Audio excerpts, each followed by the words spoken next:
Pumunta lang si Erwin dito. Nagpunta si Erwin dito sa bahay po, dito mismo.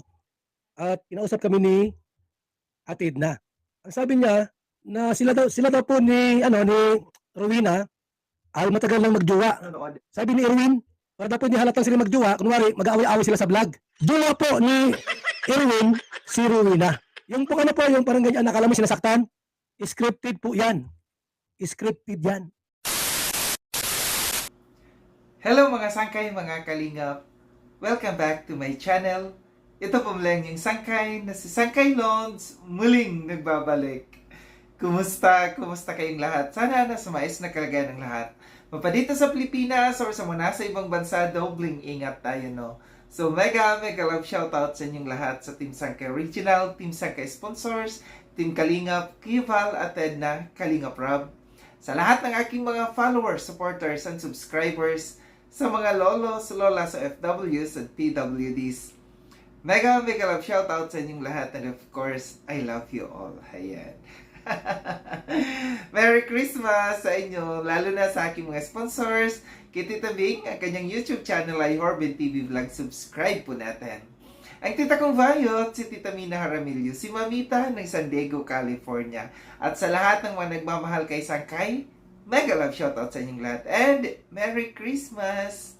So ngayong araw nito mga Sangkay, gagawa ko ng reaction video. Ito patungkol, no, sa naging reaction natin dito sa kay Erwin TV Official, no. Patungkol sa pananakit, sa nakita natin sa kanyang video na pananakit niya sa kay Ate Rowena. Then, yung reaction ko, ginawan din ito ng reaction ni Kuya Val. Pakinggan natin itong reaction na ito ni Kuya Val din after natin na mapakinggan. Magbibigay ako ng opinion or koro patungkol dito. Tara mga Sangkay, mga kalingap, pakinggan natin. Actually po, last March po, ano na ngayon, December na, di ba? Pumunta lang si Erwin dito. Nagpunta si Erwin dito sa bahay po, dito mismo. At kinausap kami ni Ate Edna. Ang sabi niya,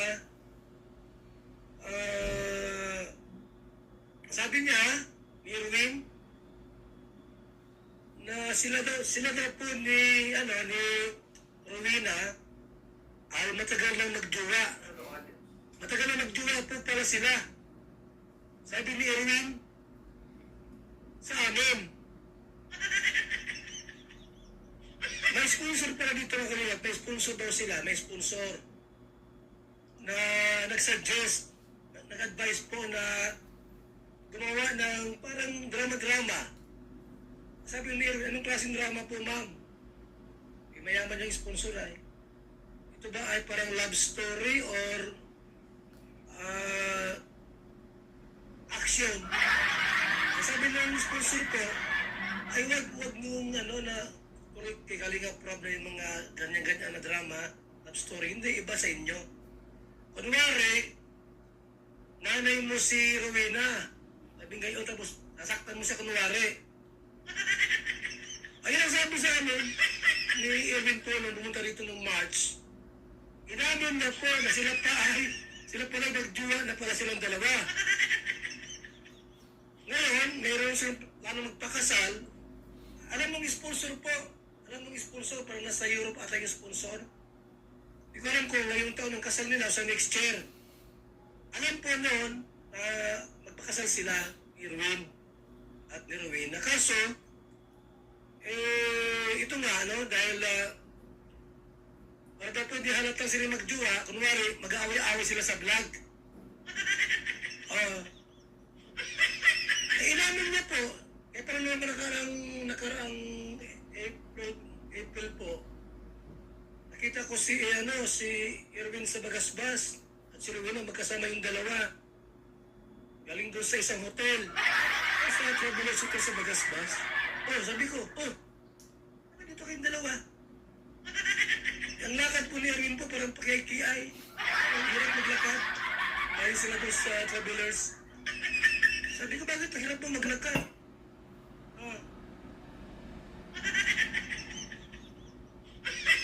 Sabi ni Erwin, ang gawa ni Rowena. Sabi ko, dilaan, kinagat. kundi namaga-amagot po. Wala pa isang araw na maga. Kasi reklamo ko sa kung saan-saan dyan na Sherwin ay inabuso si Sherwin na sinasaktan. Hindi po pwede. Magjowa nga po sila. Alamin mo po kayo, Erwin. Alamin mo po. Di ba naman po nagkaroon ng jowa yan, yung anak ni di ba yung matandang jowa? Siya po ay parang parang nalukit. Siyempre, iniwan ka ng jowa mo. Parang na po siya ay wag ma-depress, wag malukit si Erwin. Abay, na-inlove kay Rowena. Na-inlove mo sa kay Rowena. Sabi sa amin, Kuya Bal, pasensya na ha. At akala mo, yan, drama lang namin yan ni Rowena. Actually po, jowa ko na yan. Sinabi na! Tanungin niyo po si Erwin. Tanungin niyo po. Jowa po ni Erwin si Rowena. Yung po yung parang ganyan, akala mo sinasaktan, scripted po yan. Scripted yan. Kasi po yung ninang to be, taga Euro, mag-sponsor na ikakasal sila ni Rowena. Baka sa Nobino. Erwin, kailan nga kasal niya? Next year ba? Alam ko next year, ito sa 25 daw. Ako mga July or August. Di maganda yung kanilang pagsasama, di ba? Hindi kasi pwedeng pakialaman. Hindi ka pwedeng pakialaman yung love team nila sapagkat scripted po yan. At sinabi po mismo ni Erwin na sila ay magjowa. Ano magagawa ko yan? Drama nila yan. Ang mahalaga po, nagmamahalan silang dalawa. Ay, hindi ka makakalakad. Sa halip na sipsipin, kinagat pala. So yung mga sangkay, mga kalingap, at napakinggan yung live ni Kuya Val patungkol, explanation niya or reaction niya patungkol dito, sa ginawang kong reaction patungkol dito, no? Sa pag nakikita natin na pagmamaltrato ni Erwin sa kay Ate Rowena. So good vibes, no, ang ginawa ni Kuya Val dito na sabi ni Kuya Val, may relasyon daw, magjowa.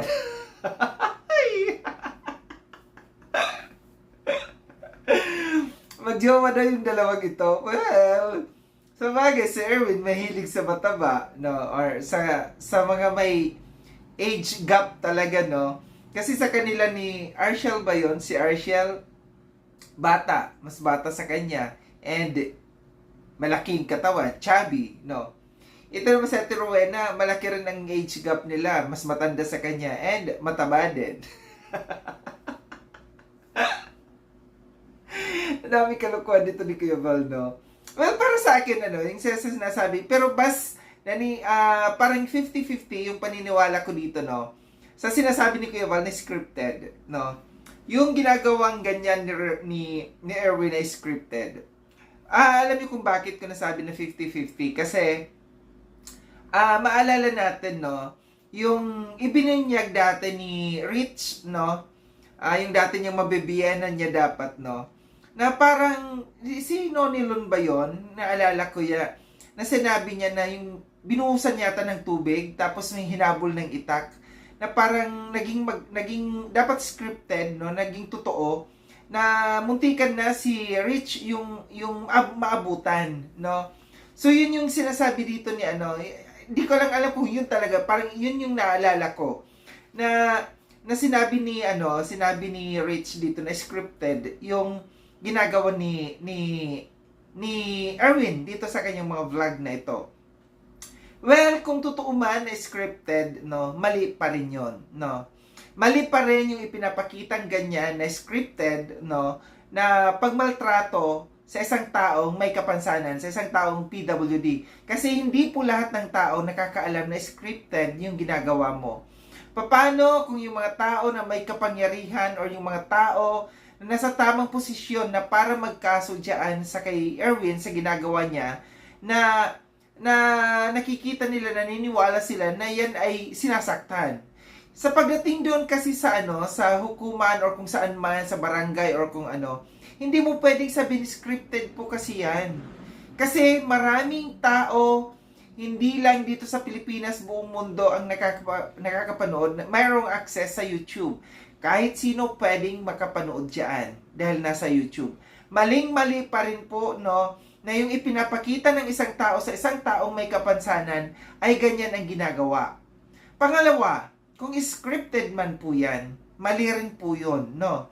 Na niloloko mo yung mga viewers, yung mga tao na para manood lamang sa'yo, gagawa ka ng kwento, gagawin mong katatawanan, gagawin mong sangkalan yung isang taong may kapansanan na para gawing scripted na para maraming lamang manood sa iyo. Diba? Maling-mali pa rin po yun. Scripted man yan o hindi, big no pa rin yan. X pa rin yan, mali pa rin po yan. Diba? Well, kung totoo, kung lahat ng ginagawa ni Erwin, ngayon na malalaman natin na scripted pala lahat na yan, may maniniwala pa ba sa kanya? 'Di ba? Mga viewers, may maniniwala pa ba sa kanya kung scripted nga ang ginagawa ni Erwin? So, sasabihin ng mga tao, ay, wala yan. Walang kwentang ginagawa niya kasi puro scripted. 'Di ba? Alam ko, no, na karamihan ng mga vloggers dito, mga scripted yung ginagawang yan, no? Scripted para panoorin, hindi lang dito sa Kalingap, kundi yung iba't ibang mga charity vloggers or kung sinong vloggers, ginagawang scripted. May kwento talaga yung kanilang ginagawa para maraming taong manood. 'Di ba? Pero dapat, kung gagawa tayo ng mga ganyan, scripted man, no, na content, dapat yung hindi, no, makakasira ng kapwa. Yung hindi yung makakapanggigil sa mga taong nanonood, makikitaan na mayroong foul or na mayroong mali sa ginagawa. Yung maayos, 'di ba? Yung maganda, yung hindi mo makikitaan na sinasaktan mo ng kamay, ng pananakit yung isang tao. Dapat kung scripted, yung magandang script, 'di ba? So kung ganyan man, hindi maganda, 'di ba? Ito yung aking opinion patungkol dito. Scripted man yan o hindi pa rin maganda. Yung ipinapakitang ganyan ni Erwin na pananakit sa kapwa. Lalo't lalo na may kapansanan at lalo't lalo na may edad na po yan. Yung mga hindi lang po yan kasi yun yung mga napapansin ng mga ng mga viewers, yung sakit, yung physical na ginagawa, kundi yung mga words na binibitawan, yung mga salita na masakit na hindi mo talaga makain, no? Yung mga salitang binibitawan ni Erwin. Kaya nang sabi ko, tumulong sa tama, no? Kung tutulong ka sa taong may kapansanan, tumulong ka ng tama, ng maayos. Hindi yung akala mo palamunin mo yung isang tao. Dahil gaya ng sabi ko rin nung nakaraan, pinagkakakitaan mo rin kasi yung tao. 'Di ba? Tumutulong ka sa kanya, pinagkakakitaan mo siya. So, nagkakaroon lamang yan ng palitan, di ba? Tinutulungan mo siya, nakakakain, naging maayos ang kanyang bahay, kanyang tirahan, pero in return, may nakukuha ka rin sa kanya. Itrato mo ng maayos yung tao. Lalo na yung taong may kapansanan at lalo na yung tao na mas may edad sa iyo, matanda na yan. Dapat nire-respeto. Muli maraming salamat mga sangkaylo sa panonood. Sa mga hindi pa nakapag-subscribe kay Sangkaylon, subscribe niyo na po ako. Click yung notification bell para updated kayo sa lahat ng mga videos na aking gagawin. Like and share itong video na ito mga sangkay. Kita-kits tayo ulit sa susunod na video na aking gagawin. Ingat kayo sa andako ng mudumang kinaroroon. Paalam ng mga sangkay mga kalingap. Paalam.